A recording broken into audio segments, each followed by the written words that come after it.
The unceremonious tearing down and throwing in the harbour of the statue of the slave trader Edward Couston in Bristol over the weekend brought to mind a story of another statue that was destroyed in Dublin 63 years ago.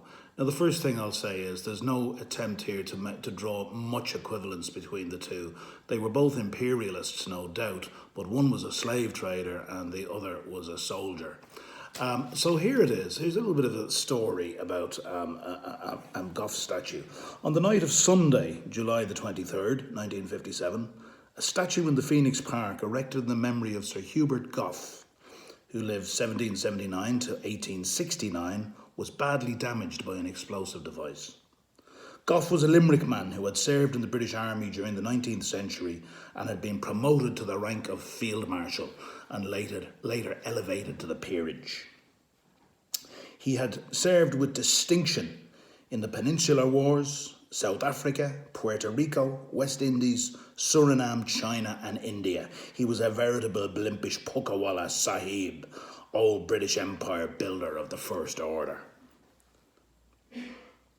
And presumably it was for this reason that the fine equestrian statue in his honour had been singled out for attack by a few of our own blimpish boyos. Certain armchair generals on the fringe of the Republican movement were exultant at this latest strike against the hated British Empire. But for the most part, Dubliners of every persuasion and party deplored the mindless vandalism that had deprived them of one of their familiar landmarks, an equestrian statue in bronze that by all accounts was one of the finest of its kind in Europe.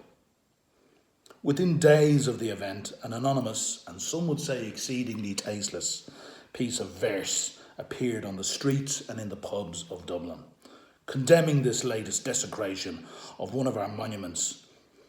For those who deprecated the destruction of another piece of our culture, the lampooning verse was couched in just the appropriate corner boy language to match the corner boy vandalism responsible for the mindless act. To others, prudes, Puritans and petty nationalists, it was grossly offensive.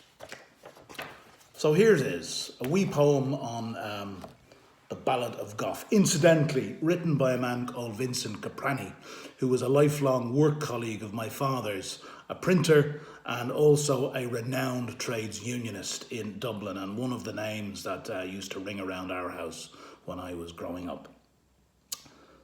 There are strange things done from 12 to 1 in the hollow of the Phoenix Park. There's ladies mobbed and gentlemen robbed in the bushes after dark. But the strangest of all within human recall concerns the statue of Gough. 'Twas a terrible fact and a most wicked act, for his bollocks they tried to blow off. Like the horse's big prick, a dynamite stick, some gallant hero did place. For the cause of our land, with a match in his hand, he bravely the foe did face. Then without showing fear, and standing well clear, he expected to blow up the pair, but he nearly went crackers. All he got was the knackers, and he made the poor stallion a mare. For his tactics were wrong, and the prick was too long, this horse being more than a foal. It would answer him better, this dynamite setter, the stick to shove up his own hole.